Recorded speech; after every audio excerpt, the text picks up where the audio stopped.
As I was praying for a miracle, I heard this voice say, Brandy, I will give you a second chance. There will not be a third. What will you do? And that kind of stopped me in my tracks. I was like, because we already had her first suicide attempt and she got through it. And this is her second. I'll give you a second chance. There will not be a third. And I just said, I'll do anything. And I heard the voice say anything. And I said, anything. Just save my child. And literally within 1 hour, she woke up and was fully functional.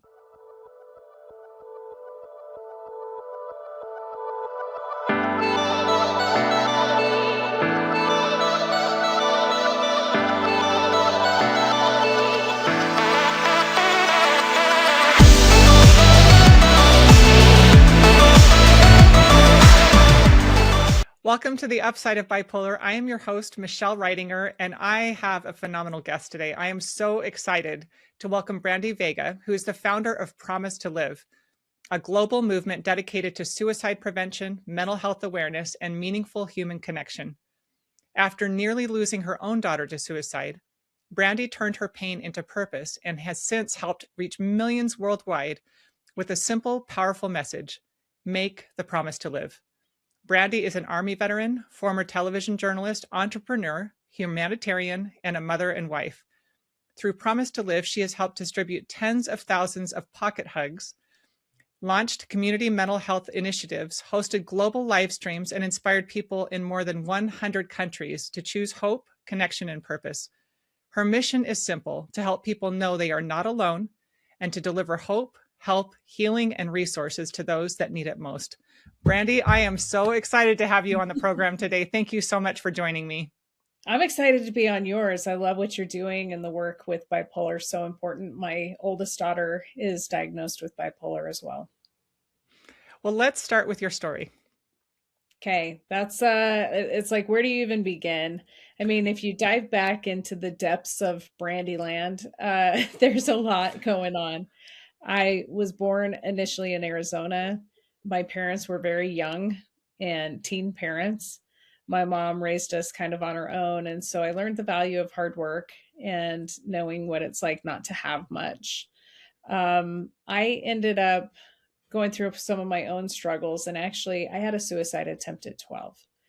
And I remember feeling so just dark and heavy. And halfway through my attempt, heard a voice say, Your mom can't handle this. My mom always worked so hard for us and loved us. And that was kind of the thing that stopped me. So I was always very passionate about mental health and suicide prevention. In my career, when I was 10 years old, I knew I wanted to be a broadcast journalist in public affairs. That was my dream. I was looking at the news and I thought, I want to do that job. I want to be on TV. And so that was kind of my path. Started in junior high school, doing broadcast, graduated early from high school to join the Army as a broadcast journalist and public affairs specialist. And I had a great career in the military. Got to travel all over, interviewed the president of the United States. I worked at the War College. I got to work with Condi Rice, Don Rumsfeld, General Shinseki, and a lot of people deployed over to Kosovo, Serbia, Macedonia, Croatia. Did a lot of time over there, covered the World Military Games, which is like the Olympics for the military. Did that, even had an opportunity to start reporting for Fox News at just 20 years old. I was the youngest reporter they had ever had, and it was just great. So my career was kind of in media and marketing. I got out of the military, I had my daughter, and then I had another daughter down the road. Found myself as a single mom, always passionate about suicide prevention and mental health because of my own personal experience. In fact, I taught with the Attorney General, and I would go to schools and talk about suicide prevention and mental health. I did videos on it. And then it happened to me. I didn't see it coming. My middle child, all of a sudden, it's going into junior high. It's a hard time, struggling with just all the different things, junior high, puberty, whatever. And I knew all the signs and things to look for, but I didn't see it coming. And she tried to take her life at just 12 years old. And the first time, I think because of the shock and the shame and the stigma, Michelle, we just buried it like a deep, dirty, dark secret. I didn't want anyone to know because I thought people are going to think I'm such a terrible person. I'm working too much. I built my studio. I built my nonprofit. I do a lot of work in the community. I was volunteering at the hospital doing Nobody Dies and grief support and spiritual care and things. I also had adopted my son through foster care. As a single mom, I got my foster care license. I adopted a baby who was born addicted to a lot of things. And then I was a surrogate for a family who could not have kids at 40, and that little girl's turning 8 here this summer. So I had done all these things, and then my own daughter tried to take her life, and the shame that came with that and the stigma. I just thought, my kid must hate me and her life so much she'd rather be dead. It's my fault. And I was too afraid to let anybody know, and I didn't talk about it. So we buried it. And, we had a conversation. She didn't really want too much help, but we tried. We tried some medication and counseling. Didn't seem to go anywhere. She didn't want to do it. So we had the talk, and I thought we were doing okay. 2 years later, I woke up with police banging on my door in the middle of the night saying, "Is this your kid?" And I thought, oh no, what'd she do? Did she sneak out and go get in trouble? But thankfully, her friend had had the courage to call 911, and police came and woke us up in the middle of the night and said, "Go check on your daughter." And we found her before it was too late. And we were able to get to primary children's. But when we got there, they had so many kids attempt suicide. They didn't even have a bed. And I remember just breaking down and crying. And I was in the room. I was like, how did this happen? And I was with some doctors and nurses. They're like, we've never seen anything like this. We've had more suicide attempts than we have ever seen from kids 8 to 18. And just that day, they had over, I think, a dozen. And we're in there just going, my goodness, what is going on? Next day, same thing. I came in there, like, we had another round, and this is during pandemic, and they had another round of suicide attempts. And I went into my car because we didn't know for 2 days what her prognosis would be. Would she live? Would she be functional? Would she have issues? Like, we just didn't know. And I was praying and begging God for a miracle. And I went out to my car and I did the most vulnerable video of my life. I'm used to being on video. I was a news reporter. I did TV. Like, I did all this stuff. But when you share these things that are so personal and painful and vulnerable, it's scary. And I was sitting in my car at the hospital, and I was searching at the hospital, trying to find resources. I couldn't find them. They were so scattered, and I was trying to reach out, and it was just a nightmare. So I got on my Facebook page, my personal, and I just said, I'm at the hospital. My kid attempted suicide. I'm normally here as a volunteer doing spiritual care. Nobody dies alone. Tonight I'm here as a mother. I need help. Where do I go? What do I do? And I knew some of my friends had been through it, but when you're in crisis, you can't remember who. And so I did that video, and on my personal page, it went viral overnight, over 12,000 views just on my personal Facebook page. And I woke up in the morning to hundreds of messages from people, some I knew. And then I was like, yes, I do remember you went through that. Some I had never met, people had shared it. And I was blown away that I've been through this. I've lost someone. I'm struggling. And I got this feedback in these messages. Well, that day I go back to the hospital, and I'm still begging God, like, please just save my baby. Help me know what to do. Help me help her. And I got a call from my friends at NBC, and they said, Brandy, will you please share your story on the news? I was like, are you kidding me right now? I was disgusted. I'm in the darkest, scariest place of my life, and you want me to go on TV and be like, yeah, my kid tried to kill herself. I don't know if she's going to live. I was really upset by it, but I remembered that world because that was my world. And if it bleeds, it leads. That's kind of how media is. And I said, no way. I'm not talking about this. I was terrified. I didn't want to be the face or the voice. No, thank you. And that's what I told him. But I went back in the hospital, and I'm praying, and I heard a voice. I don't know what people believe, but I believe in God, a higher power. And as I was praying for a miracle, I heard this voice say, Brandy, I will give you a second chance. There will not be a third. What will you do?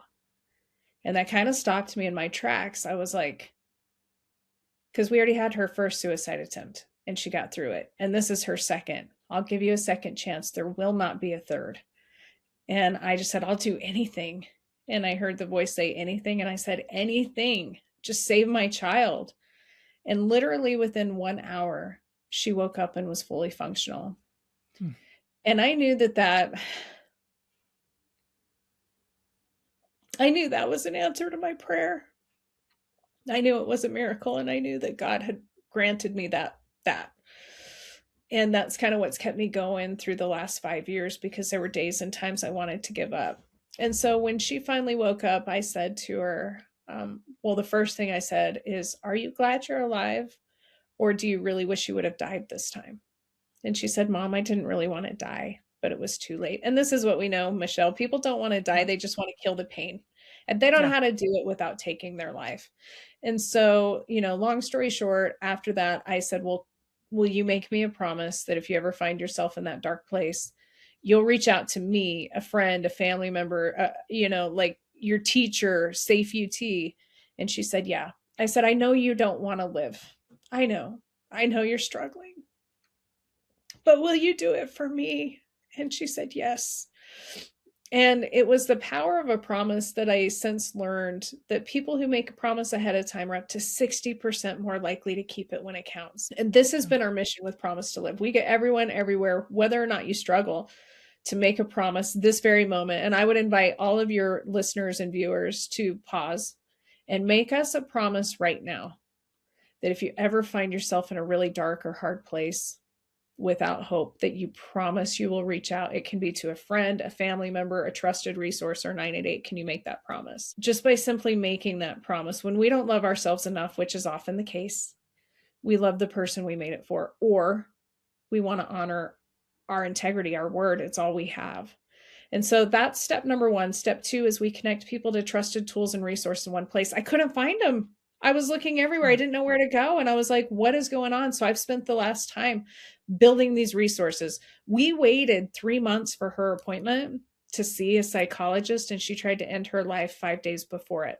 People can't wait when they're in crisis. So we bridged the gap with AI mental health, self-guided tools and resources in one place so people can find them at promisetolive.org. And then we build our community of connection. And there was a lot that went into it. We did our first global broadcast on World Suicide Prevention Day, September 10th. And we reached my very first year 160,000 with hope and tools.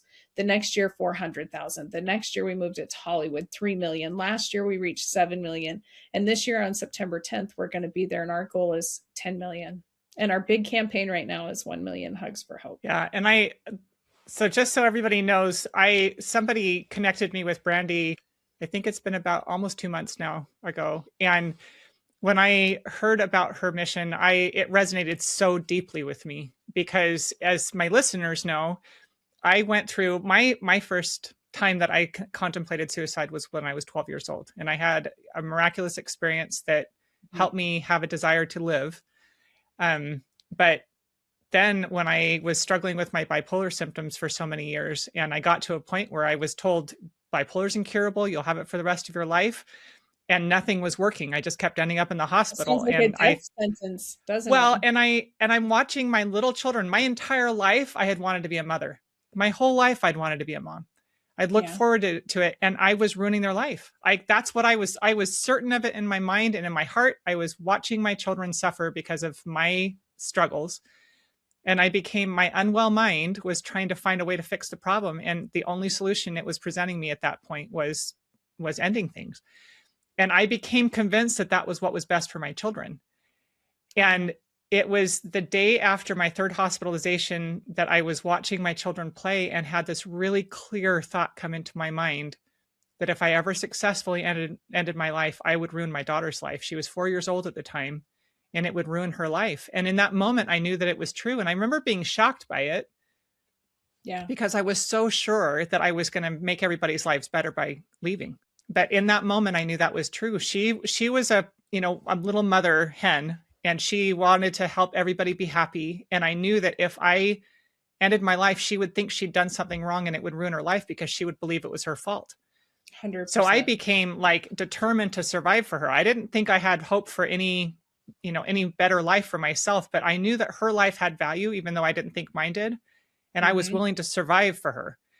And I will forever be grateful for that experience. And I think that that's one of the things the thing that resonated the most with me with your organization is the promise to live. We need something to tether us to life. There Yeah. needs to be a reason to keep living, because when people get to that point, and there's a lot of different, I've talked to a lot of different people, so there are a lot of different reasons why our minds convince us that this is what needs to happen. Sometimes it's despair and you just want the pain to end. Sometimes, for me as a mom, my brain was like, you're ruining everybody's life and they're going to be better off if you're not here. There are people who are, convinced that they've done things in their lives that they will never recover from. Nobody will ever love them, and that their life doesn't have value. I mean, there's a lot of different reasons why our brains convince us that this is the only option left, but we Yeah. need to find a way to help people recognize it's not true. Your mind is lying to you, Well, and there and is a reason to live. I try to tell people, and I know this is a little controversial. I did a podcast and it has like 120,000 views already on it with mixed comments because I said this, and I'll say it again. I take suicide off the table. Yeah. Remove it from your mind as an option. We put it in there, a lot of people do because we see it, we hear it, and we think that, well, that is an option. It's the most horrible, painful, terrible option on the planet. In my mind, it's like, okay, well, if you lose your job, you don't think, well, if I can't get a new job, maybe I'll just go rob a bank. Yeah. Because the consequences are you could go to prison for life. You think about things and it's like if somebody makes you really upset and you're very mad and you want revenge, you don't murder. Is it an Mm-hmm. option? Yes, it is, but it's a terrible option. Robbing a bank is a terrible option. Ending your life is a terrible option. It's horrible because of the pain and suffering it causes. And I know like people go, well, you shouldn't guilt me. You shouldn't tell me what I should and shouldn't do. But I'm here to tell you like the aftermath is so painful. And I know people don't want to do that. They think it'd be better. Nobody cares. That's the lie. Yeah. That's the lie you tell yourself. That's a lie that the adversary tells you. Those are Mm-hmm. lies.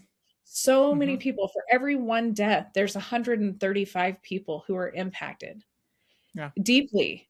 And so you think it doesn't matter. It does matter. Like if you can just convince yourself that no matter how bad it gets, I'll never do that. I'll never Mm-hmm. do that. We make promises, we make commitments when we get married. I'll never cheat, right? I'll be Mm-hmm. faithful. Whatever it is that we're doing, we have to convince ourselves that it's not an option. Mm-hmm. Because if we play with it and we put it in our mind as an option, our brain wants to keep going there thinking that you can. And so, my advice is find whatever you can to remove that out of your brain as even an option. It can't be an option. When you get there, pause. And I know some people won't make the promise to live, and I respect that because Mm-hmm. they just feel like they can't. But I say the promise is really a promise that you're going to pause and you're going to reach out. Just take a Mm-hmm. minute, breathe through it, reach out. I was at a funeral last week for a little 16-year-old girl who had a fight with her family and went and found a firearm. Her life was beautiful. I spoke at her funeral. There were hundreds of kids. We gave out 750 of our Promise to Live pocket hugs and had 750 people make the promise to live. It was a reaction. Mm-hmm. So remove the barriers that allow for quick reactions and long-term solutions to short-term issues and problems. Make sure you've got things locked up, put away. Talk to your kids about it. Talk to a therapist. Take it off the table. Do Yeah. everything you can to take it off. But Yeah. also ask the people around you, look them in the eyes and say, make me a promise that if you struggle, you'll reach out. Because when Yeah. we start talking about it, it stops the stigma. And when you actually ask, I have so many parents and not just parents, because like the highest rate right now of suicides and attempted suicides are like 65 plus. Mm-hmm. There's a lot of elderly people. But when you look them in the eye and you say, make me that promise, that means something to them. That Mm-hmm. might stop them from an impulsive decision. And the other good thing that people can do is say, hey, Michelle, on a scale of 1 to 10, how are you feeling today? 1 being the worst and 10 being the best. How are you? And the other thing that we tell Yeah. people is really Add the word really. So if I say, hey, how are you? Everybody's going to answer the same thing. Oh, Yeah. I'm fine. I'm good. Live, laugh, love. But if I say, Michelle, how are you really doing? Yeah. That gives you permission. It lets you know I care. So if you want to know how people are, start asking, how are you really doing? But ask the people that you love to make you the promise. It's Hmm. so key. And people can get pocket hugs online at our website. But even if you don't have a pocket hug, just having that conversation is key. Well, and I think that opening up the conversation is so crucial because my suicidal ideation didn't start the day that I made the attempt. It was Yeah. going on for like a year and a half. It started, I think that that's one of the challenges is, and I do know that there are people who it didn't occur to them till they tried. So I'm not saying that everybody's like Yeah. this, but I know a Right. lot of people that think about it. It keeps coming into their mind and starts like it's this whisper in the back of your head, and for me, it started out as nightmares. I had terrible nightmares about dying, and I would wake up feeling awful inside, and then it started, turned into daydreams where my mind would like present scenarios to me, and I Yeah. didn't want to tell anybody. I was really embarrassed and like ashamed that I was having those kinds of thoughts. And I'm like, I'm not telling anybody. They're going to put me in the hospital. And Right. so, but one of the things that I always tell people is that allowing those thoughts to stay unchallenged is like having an intruder in your home that wants to kill you. And if you Yeah. allow that intruder to stay, at some point, they're going to make an attempt and they might be successful. And so it's so critical to have these conversations, to bring it out into the open, because this is the kind of thing that thrives in darkness. It Oh, thrives yeah. in secrecy. Builds. It needs to be brought into the light. Yep. And simply having these conversations, when I started to share our journey and our experience on social media, all of a sudden people started reaching out because I became a safe place. It's like, oh, Brandy's Yeah. really willing to talk about this. Maybe I can share it. She won't think I'm crazy, or she won't judge me, or I've been through it. I was blown away because as we got out with Promise to Live and we started talking at schools and businesses and hosting our monthly mental health town halls with Silicon Slopes, we would talk to people like the CEO of a company, and we'd sit down and he'd be like, yeah, I lost my brother to suicide 6 months ago. And his whole team sitting there going, what, Bob? Like, you did? I'm so Yeah. sorry. You never said anything. And it's just like, it's the shame and the stigma and this fear that if somebody you love dies, then maybe you're responsible, or maybe something's wrong. I got a gal on my team. My stepsister lost both of her sons to suicide. One of the ladies on our team lost all three of her sons to suicide. One of my volunteers at the hospital lost an entire generation in less than a year.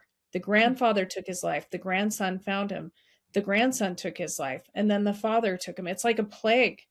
It's contagious, and studies show that when one person dies by suicide, the odds of somebody else within the home or within the close social circle go up 60 to 80%. So as I'm speaking at this funeral last week of the 16-year-old, she lost both of her uncles. And Mm-hmm. here's her dad, and he's just struggling, and he's like, I don't know what I can do. Yeah. So checking on those people is just key and critical. And I know it's like when I share, because it is scary. I'm a successful business owner. I'm an entrepreneur, multi-million dollar company. People look at you and go, oh yeah, you're successful. You're great. You don't have any problems.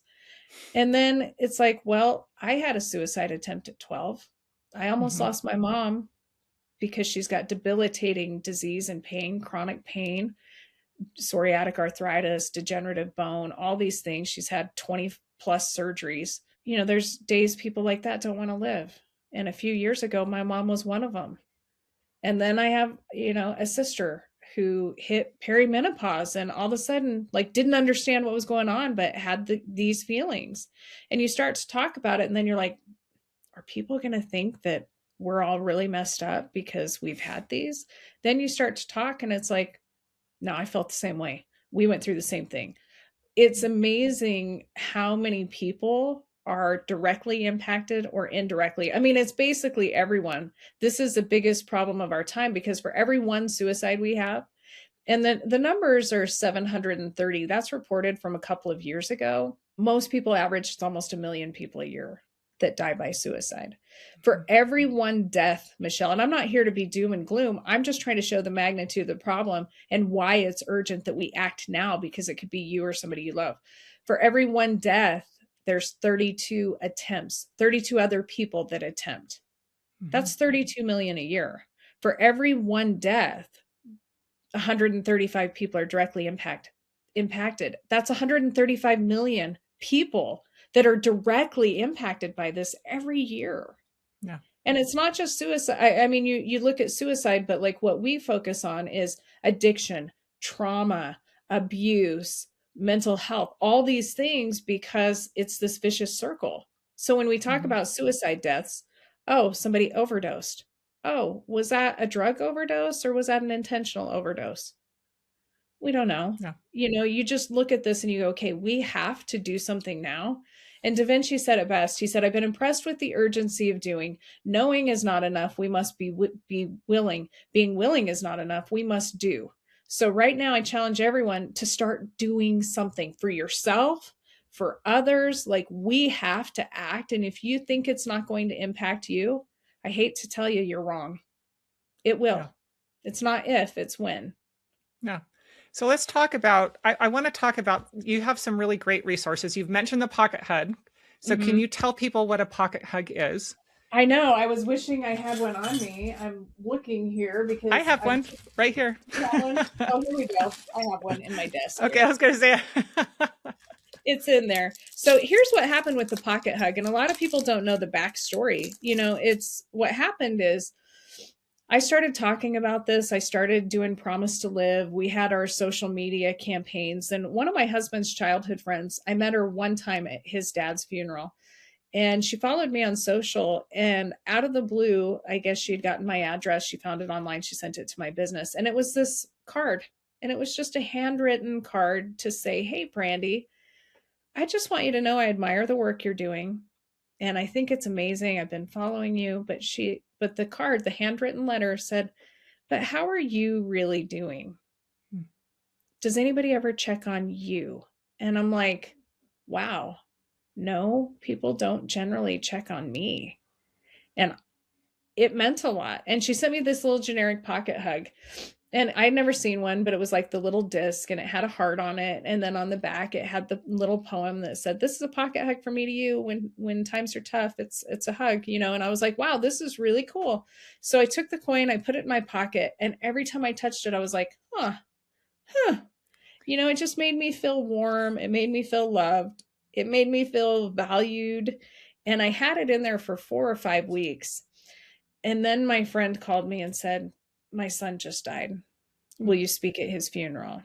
And I met her because when I volunteered at the hospital, she also lost a daughter. And her daughter was about 35. She was a police dispatcher and she died. They ruled it a suicide. But I was with her for 4 or 5 weeks on life support and I got to know the family well.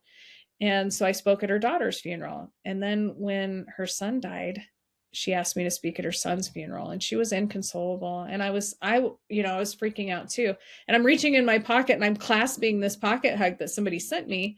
And I was like, dang. And so I felt inspired to give it to her. And I reached out and I said, Kathy, somebody gave me this coin like 4 or 5 weeks ago. They sent it to me and it's brought me a lot of comfort. I want you to have it. And so I gave it to her right before the funeral.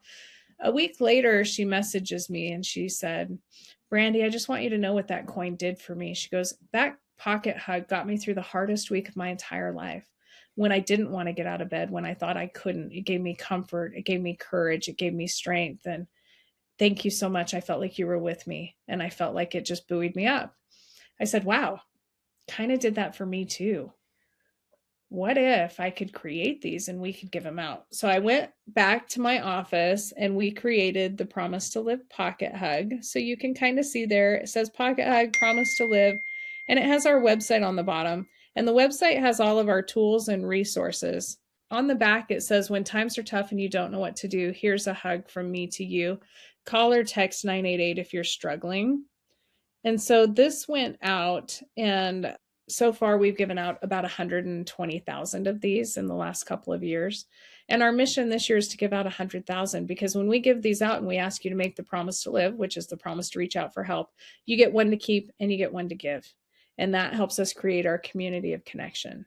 The first time I came to, so you one of the resources that you have is you do these weekly form or monthly forms, sorry, monthly forms. where you have different topics that will, people will talk about. Last time, I think it was grief. That was so Mhm. incredible. And the first time I came was the first time I got a pocket hug. And I remember as I was holding it, thinking about it, I thought about what a powerful thing it is to have a physical reminder that somebody Right. wants you here, right?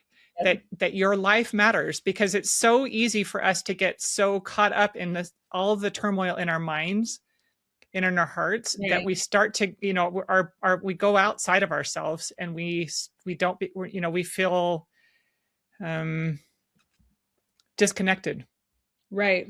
Right. And having a physical reminder that no, your life matters, we want you here, I want you here, that Right. helps, Well, it helps us to have a physical thing to tether us back to our reality, to life. it's tangible. You can Yes. feel it. You can hold it. You can every time you touch it, you remember the promise you made. You remember that you're amazing and you're awesome. I mean, I give these out all the time. I'll go to Maverick and grab a drink, or I'll go through the drive-through or something, and before I leave, I'm like, "Hey," I hand it over and I said, "I just want to give you a hug today." And they pick it up and they turn it over and they read it and they're like, "How did you know I needed that?" Oh, I yeah. said, because all of us need to know that. And they'll get emotional and say, I've been struggling. It gives them the permission. And then I'll say, how many people are working with you? Go give them a hug for me.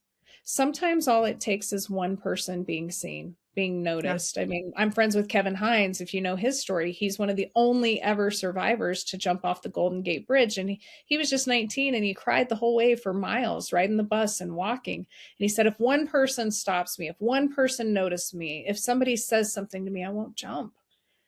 And the whole time nobody did. And then he gets to the bridge and one lady taps him on the shoulder and says, "Excuse me." And he thinks, wow, I'm seen. And he turns around and she says, "Will you take our picture?" He's crying and he takes their picture and then he went and jumped. Yeah. And he said the moment he jumped, he knew he didn't want to die and he made the biggest mistake of his life. Then all he wanted to do was survive. And it was wild because a sea lion buoyed him up until rescue could get there. Yeah. But, he said it was just one sign. And we Hmm. had an experience with a member on my team, most random experience. She calls a fast food place. She's looking for pickles of all things.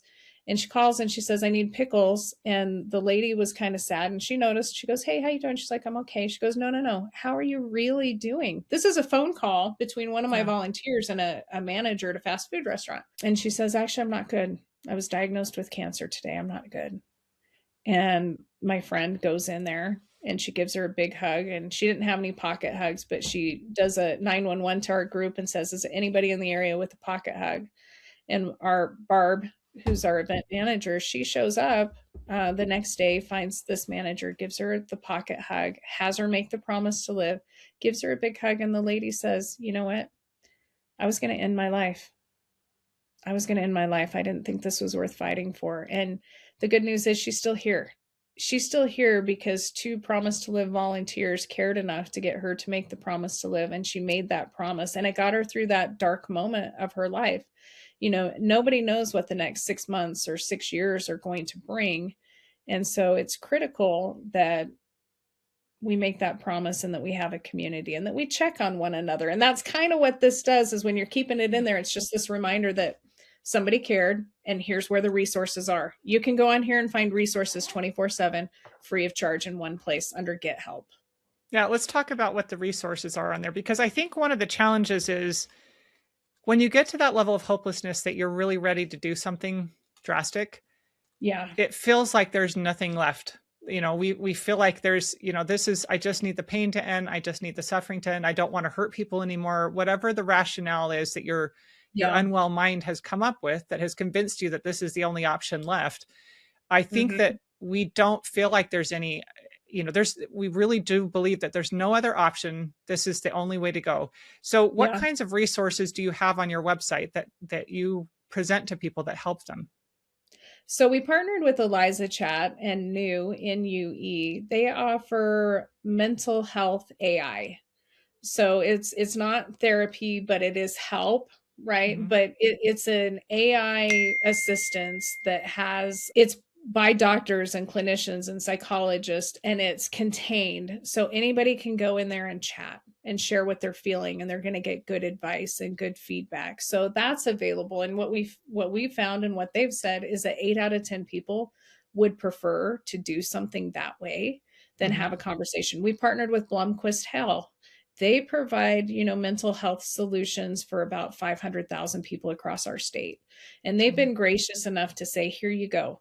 And so we're in the process right now. Everything takes money and time. So we've been putting the money and time in to get the API solutions in there where people can have access to hundreds of videos by doctors and clinicians and counselors, and that will address things like burnout, PTSD, postpartum. I mean, name it.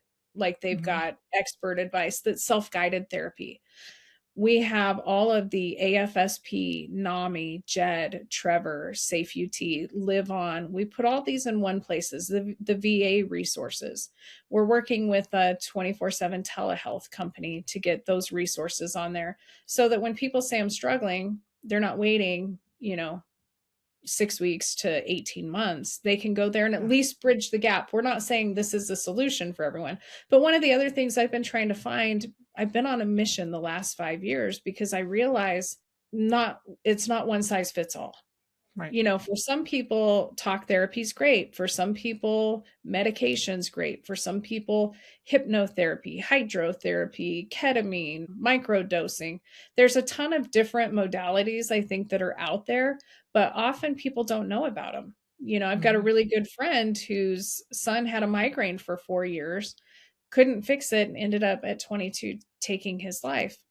But now there's medications and there's treatments and there's things, so we try to find hope and resources that maybe people haven't heard of, and even simple things. Like, I was talking to a doctor who runs a postpartum clinic in the Midwest, and he was telling me something that you don't even think about. And I'm like, why aren't we collaborating on this? Why doesn't the world know? Because there's things that are happening. Like, he said he had 100 women who came in that were either suicidal postpartum or homicidal, really struggling. They ran blood tests and they found that every single one of these women had copper toxicity. They Mm. had toxic levels of copper in their blood. He said, I treated that and they all felt better and went home. So, I'm going, well, what is that? Where's the research on that? So part of my mission has been to dig in and see, we have all these silos everywhere in mental health and suicide Yeah. and depression and bipolar. Like, everybody's working in their silo. And I think that we just have to knock down the walls because the rising tide lifts us all. Yes. But we can't do better if we don't know better. And so if Right. people are working on their things here and either they're not getting the message out or they're not sharing it or people just aren't finding it or hearing about it, then what? And this is what I'm finding is all over there's great resources. There's great programs and research. But if people Mhm. don't know where it is or where to find it, then what good is it actually doing? And that's been part of Promise to Live's mission is we want to capture everybody and we want to shift from awareness. We're all aware there's a problem. Yeah, we know about it. What are we doing? What is an action and accountability step? Make the promise to live. Takes 30 seconds to 60 seconds to get somebody to make a promise. Go on our website, make the promise. That accountability, huge. If up to 60% of people are keep a promise they make, that's huge. Connecting them to the trusted tools and resources, again, if they can't find them. So we've been trying to gather. So if people have those trusted tools and resources, and it's a work in progress, it takes time, effort, and money to get all these things on a website. And we try to go through it and make sure that what we're putting on there is good. We've been working with developers. So this is currently in process. But we want to put all of these resources in there and these articles for people in our newsletter that we're sending out to say, hey, have you thought about this treatment? Have you heard about that? Have you heard? I mean, even simple things like what you're working on, fragrances, there's so many different things. So we want to make sure that when you go to Promise to Live, I mean, essentially my goal is that Promise to Live is like the Red Cross, but for mental Yes. health. When crisis strikes anywhere around the world, people think of Red Cross and they show up and they help, but they deliver their hope and help after crisis. Mhm. Promise to Live is a pre-crisis. We want Yeah. everyone to come to us everywhere, make the promise, be proactive, find the tools and resources and the community that you need for connection and hope before you get to that point. Yeah. So we're always looking for partners. We're always looking for affiliates. We're looking at our sustainability model right now, which is like, if there's a company that does fundraising, if they do roundups, if they do roll up campaigns, if they do matching campaigns, if you want to donate $1 per tire or $200 per mortgage or loan or household, there's just all kinds of things that we can do where it not only helps us be sustainable, but it helps them. If you're coming to a tire shop and they say, hey, we care about you, not just your car and your tires, we care about your mental health. We invite you. We partnered with Promise to Live to make a promise while you're sitting in the lobby.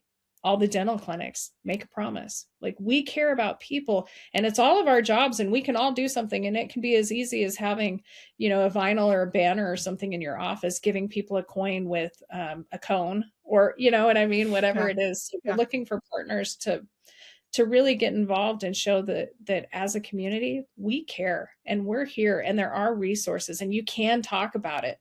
That is going to help us save lives on a mass scale. Yeah. And I want to talk a little bit about what it looks like when you make the promise to live. If you are right at the edge, if you are right there and you make the decision like I did, like I'm committing to survive for my daughter. The first year after that was white knuckling it, just hanging on for dear life. And so it's not like somehow magically everything goes away and everything gets better. Oh, yeah. Yeah, but it is the way that you think about things changes. It's a slight shift that just aims you in a different direction. And one of the things that I will tell you for myself, and I have also heard from other people, and I'm not going to ask for specifics because I honor the privacy of your daughter, but she I would guess, based on I did have the honor of meeting her, that Yeah. she would be grateful that she didn't succeed. Is Oh, that yeah. right? Yeah. Yeah. She She's has an very incredible grateful. life now. Like she's an incredible person. That's the thing that I want. I would hope that there's a way to help people understand how much value their life, specifically their life, has, how much more they add to the world by just being here, and that they have more to offer. I really truly believe that. And my life, I wasn't capable of, I was barely surviving my life when I was at this point in my life. My kids were barely surviving. They were surviving on chicken nuggets most of the time because I didn't even have the energy to make food for them. So it was chicken nuggets and, grilled cheese sandwiches. But over time, as my mind shifted in a different direction, and I thought at first it was just surviving. I was just going to survive for her. And then I had an experience where I thought, okay, nobody's coming to save you. You have got to find a way to save yourself. And the shift in that started me towards, okay, what do I need to do? How do I save myself? Like, I feel like I've been doing everything the doctors told me to do and nothing's getting better. It's just getting worse. But Right. because I changed the way that I looked at things and I reached out for help when I needed it, gradually I was able to find the tools and resources that helped me to heal. And now I get to do that same thing for other people. And every single day of my life, I'm grateful to be here. I joke all the time. I'm like, I'm only in my second half. I'm living to be at least 100 years old. So, like, I've Yeah. got too much to do. So, that is like a dramatic shift from not wanting to be here anymore to wanting to live as long as I possibly can so that I can help as many people as I possibly can. And so, I Yeah. think that that's one of the things I'd love to talk a little bit about is what it looks like afterwards. Because, like I said, it's not like all of a sudden things are better when you make that promise, but it does shift the way that you're looking at your life. It took years, years of my daughter finally decided to get some medication. She decided to go to counseling. We worked through things. We talked openly. She adopted some of the training, like radical acceptance and some of the DBT training and stuff. And it was a few years later. We had a very hard conversation about politics and taxes and all the things that adults hate to deal with, but she was moving out to adult. She graduated a year early on the honor roll. She moved out 2 weeks after she turned 18. She owns her own company right now. She builds professional mascots. She's an incredible artist at 19. And she looked at me after this conversation. I thought she was going to say, Mom, you're ridiculous. I don't want to talk about this stuff. And she just stared at me for a while and she goes, I can't wait to get old like you. And I cried because it was the first time in 5 years she said she saw a future. I mean, and I Yeah. was old. I know that. So it kind of hurt. But I was like genuinely happy because it was literally the first time she had said she saw a future in her life and that she wanted to get old. And that meant so much to me. And she's at a point now, it's a struggle running a company. She called me last week and she said, Mom, I can't do this. I'm not going to hurt myself. I want you to know I'm in a safe place. Like I'm past that, but I'm struggling. and I need help with my business. And so there's been good conversations like that. My friend Joe Tuiana with I Love You Bro. You know, he talked the guy off the bridge 3, 4 years ago. The guy was going to jump. He stopped and he just loved him off the bridge. They maintained their friendship. And this past year, he got married. Another friend of mine, his daughter was on suicide watch for 15 years. She just struggled all throughout her youth and teens and even into adulthood, and just constant work and love and supervision. And she got married and she just had her first baby. And I saw her at my gala the other day and she was happy. You know, there's hope. One of my other friends, LGBTQ, struggled and was going to end his life. And now he's running a company and happy and successful. I think sometimes people think that it's not going to get better. And I would just say the best is yet to come. And there's little things that you can do. There's little hacks that I've learned. I mean, I'm always studying and learning and growing and trying to say, okay, what can I do? Just because I'm doing this and I understand everything doesn't mean it's always roses. Mm-hmm. So, you know, in the morning, as soon as I wake up, I spend the first 5 minutes not looking on my phone. I just lay there and I meditate or I pray and I express gratitude. I'm thankful I woke up. I'm thankful my body works. I'm thankful I can walk. I'm thankful for air. I'm thankful for my home, that I have food, that I have a loving husband next to me, that I have kids, whatever it is, find things to be thankful for. And then shift the way you think about it. Instead of, I was thinking, oh my gosh, I have to do this today. I've got this, I have that. Oh, I have all these things to do. I have to. I shifted the way I thought about it, that I get to. Yeah. I'm lucky today. I get to be on your podcast. I get to go to a lunch with friends. I get to speak at a conference. I get to. It's a blessing that a lot of us don't have. And I actually just read a thing last night that I'm going to start trying. And it's from a psychologist. And he said, before you go to bed at night, you can manifest and get your brain to work for you. Heal your brain while you sleep. Before you go to bed, you sit down and you write like 3 things you're thankful for, what you want to accomplish, but in the present tense. I'm grateful that I have abundance.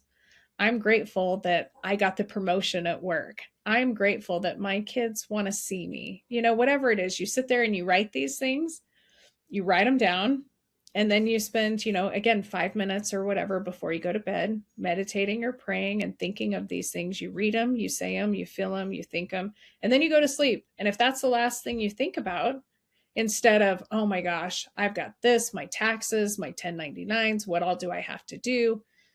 You think about these things, then as you sleep, that's the channel your brain's on. So there's all these little things. I mean, getting out in nature, earthing, putting your feet in the sand, touching the grass, going for a walk. When you talk about mental health and suicide prevention, at least for my daughter and all the stuff, they said, make a safety plan. Yeah. And I encourage people to do this. What's your safety plan? And I know mine, this still is hard. There's some days that really stink. And I'm like, why am I doing this? It's a lot of work. It's hard. It's draining, all the things. And then I'm like, if I'm feeling it, I need ice cream. I want an Oreo blizzard. I'm going to roll down the windows and I'm going to turn up my music and I'm going to drive fast. You know, like, what are the things that do it for me? Am I going to go hiking? Am I going to listen to music? Am I going to take a hot bath or shower? Am I going to listen to good music? And I find that if you sit down and you write down all the things that actually bring you joy, bring you happiness, make you feel good, painting a picture, art, playing soccer, what is it that kind of gets you in that mode that you feel good? Write down those things. And when you feel it start to creep in, kick it out and replace it with something better. And, you know, I was going through some hard things this week, dealing with stuff. And it's like, you have these negative thoughts in your head and they come in my head, but I'm like, I'm the boss of my body. I'm the boss of my mind. My hands don't move unless I tell them to move. I can sit here all day. And if they want to move, it's not happening unless I say move. Yeah. That's how it works. So, you know, I was getting these negative thoughts in my head, like, oh my gosh, I don't even want to say what it is, but it's like, screw that, screw me, you know, whatever. And I'm just replacing it. I'm thinking, okay, replace it. Bless me. Thank you. Bless him. I'm blessed. I'm trying to replace those. And I think it's our job. It's exercise. It takes work, you know, and one of the quotes that I repeat often, and a story I'll share with you before we go, is choose kindness, give grace, lead with love. I was working on a production. It was high stress, lots of people. I was one of the ones with seniority. We have a guy who's new, shows up late, has a bad attitude. He walks in 15, 20 minutes late, terrible attitude. He's being rude and a jerk to everybody. And I'm noticing it and I'm getting very angry and worked up. And I was getting ready to go tell him off. Like, what is your problem? Why are you acting like this? Not welcome. You need to change it. Mhm. And just as I'm walking over, with a stride, with that, I'm going to let him have it. I went to talk to him and I got there and it was like this download that said, don't do that. Give him grace. And so instead of saying, what's your problem? I said, Mike, are you okay? And just that pause, he stopped for a minute and he looked at me and he goes, no, actually, today's the anniversary of my wife's death. And my kids were really struggling this morning, and I just had a hard time. And he got tears in his eyes, and I got tears in my eyes. And I said, I'm so sorry. I didn't know. And I just stood there and I gave him a big hug. And we just stood in the middle of the production and just cried. And I often thought about how different that would have been if I walked up and said, what's your problem? He was in not a good, safe place. He was going through grief and loss and pain and struggle. And the way people treat you has nothing to do with you. It's a reflection of what they're going through. It's what I always try to tell people. The way people treat you isn't about you. It's a reflection of what they're going through. And so he was treating people poorly and he was angry and mean because he was so sad. And so that stuck out to me, and I just told myself from here on out I'm going to choose kindness, I'm going to give grace, I'm going to lead with love, because none of us knows what anyone else is going through, and you're never going to regret that. When I was racing 50 miles to get to the hospital, I was driving like an idiot. I know I was on the freeway. I was going 90, 100 miles an hour because I wanted to see my daughter before she passed, because I thought she might not make it.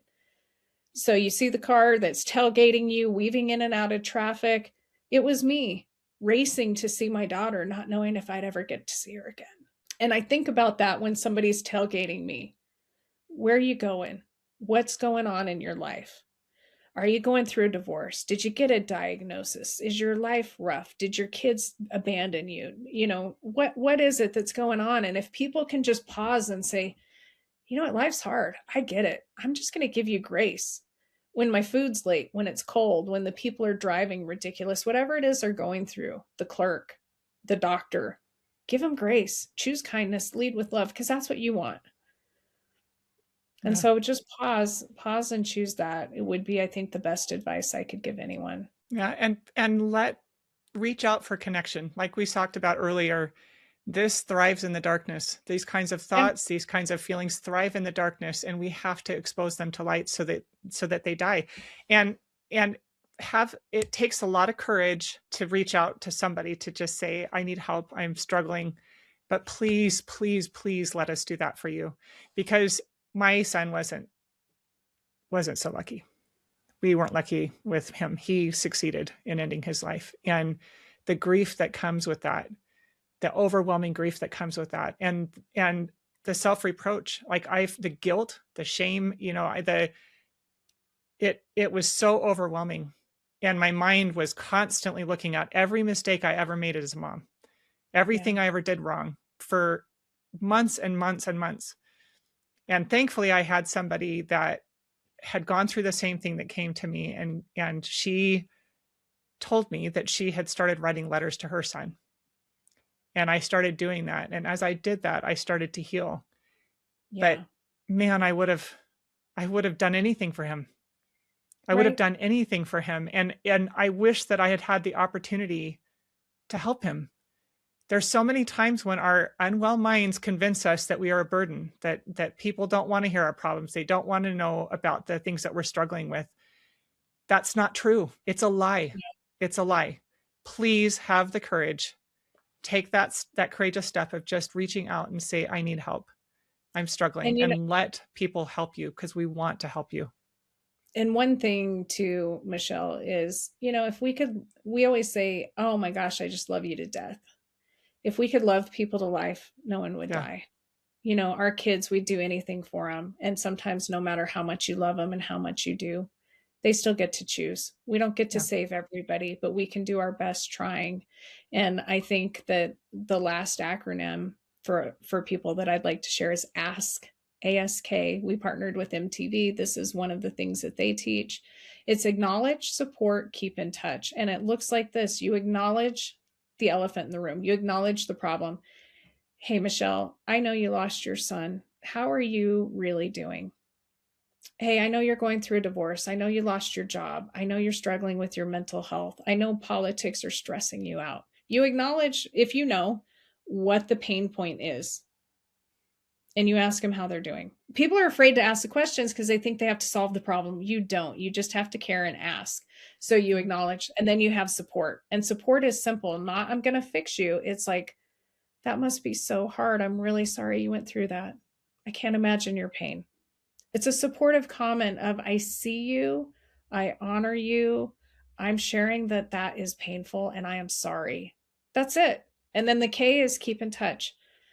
Will you check in with me next week or tomorrow? Can we go to lunch? It's giving somebody connection. It's letting them Mhm. know that you're going to check on them, that they're not alone, they have something to look forward to. So whether you're struggling or someone you know is struggling, ask, acknowledge, support, keep in touch. You don't have to be a doctor or a clinician to do that.